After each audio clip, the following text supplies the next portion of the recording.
কেমন ছিল বিশ্বনবী হযরত মুহাম্মদ সাল্লাল্লাহু আলাইহি সাল্লামের ঘরবাড়ি, এই কৌতূহল মেটানো যাচ্ছে ঢাকাতে। ধানমন্ডি লেকের পাড়ে দেখা যাচ্ছে মহানবীর ঘর, আসবাবপত্র, তাঁবু ও মসজিদ। কাঁচামাটির দেয়াল, খেজুর পাতার ছাউনি, কূপ, বাঁশের সিঁড়ি এবং প্রাচীনকালের নিত্য ব্যবহার্য সামগ্রী ব্যবহার করে তৈরি হয়েছে 1400 বছর আগের জীবন্ত আরব। দর্শনার্থীরা ফিরে যেতে পারছেন নববী যুগের সেই মহিমান্বিত সময়ে। ঢাকার ব্যস্ত জীবনের মাঝখানে এক টুকরো নববী ইতিহাস জীবন্ত হয়ে উঠেছে ধানমন্ডি লেকপাড়ে। মসজিদুত তাকওয়ায় চলছে 3 দিন ব্যাপী ব্যতিক্রমী আয়োজন সিরাত উৎসব। বইয়ের পাতা বা ধর্মীয় বক্তৃতার গণ্ডি ছাড়িয়ে দর্শনার্থীরা দেখতে পাচ্ছেন 1400 বছর আগের আরব সমাজ ও রাসূলুল্লাহ সাল্লাল্লাহু আলাইহি সাল্লামের যুগের জীবনের বাস্তব প্রতিচ্ছবি।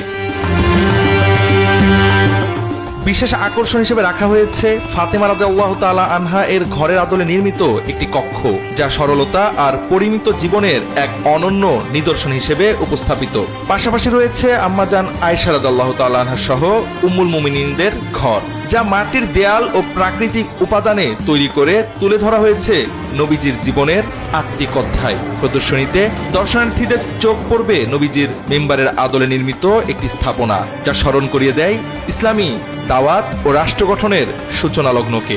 সবচেয়ে বড় বিষয় হচ্ছে এসব কিছু বানানো হয়েছে হাদিসের ভাষ্য অনুযায়ী। সিরাত নিয়ে যারা ন্যূনতম পড়াশোনা ও জানাশোনা রাখেন, তারা এই দৃশ্য দেখে আপ্লুত হচ্ছেন। এবার একটি নতুন ইভেন্ট যুক্ত হয়েছে, এটার নাম আমরা দেখেছি চোখে দেখা নবীজির সিরাত। সিরাতের অনেক বর্ণনা আমরা পাই কিতাবের ভাষায়, কিতাবের পাতায়। সেখানে আমরা নবীজির ঘর কেমন ছিল তার চিত্র পড়ি, মসজিদে নববী কেমন ছিল তার চিত্র অধ্যয়ন করি, আমার যেন আশার ঘরটা কেমন ছিল সেটা আমরা অধ্যয়ন করি। কিন্তু আমরা এবার মসজিদে তাকওয়াতে এমন একটা আয়োজন করেছি, কিতাবে আপনি যেটি পড়েছেন, বইয়ের পাতায় আপনি যেটি পড়েছেন, সেটি আপনি চোখে দেখবেন। আমরা হাদিসের ভাষায় যেভাবে রসুলের সিরাতটা পড়েছি, অধ্যয়ন করেছি, এবং শামাইলে তিরমিজির মধ্যে যেভাবে আমরা হাদিসের ভাষা অনুযায়ী আল্লাহ রসুল সাল্লাল্লাহু আলাইহি সাল্লামের রওজা মুবারক কেমন ছিলেন, আল্লাহ রসুল সাল্লাল্লাহু আলাইহি সাল্লামের মিম্বার কেমন ছিল, আম্মাজান ফাতেমা রাদিয়াল্লাহু তাআলা আনহার ঘরটা কেমন ছিল, এবং কি আরবের কূপগুলো কেমন ছিল, সেইটা আমরা হাদিসে পড়েছি।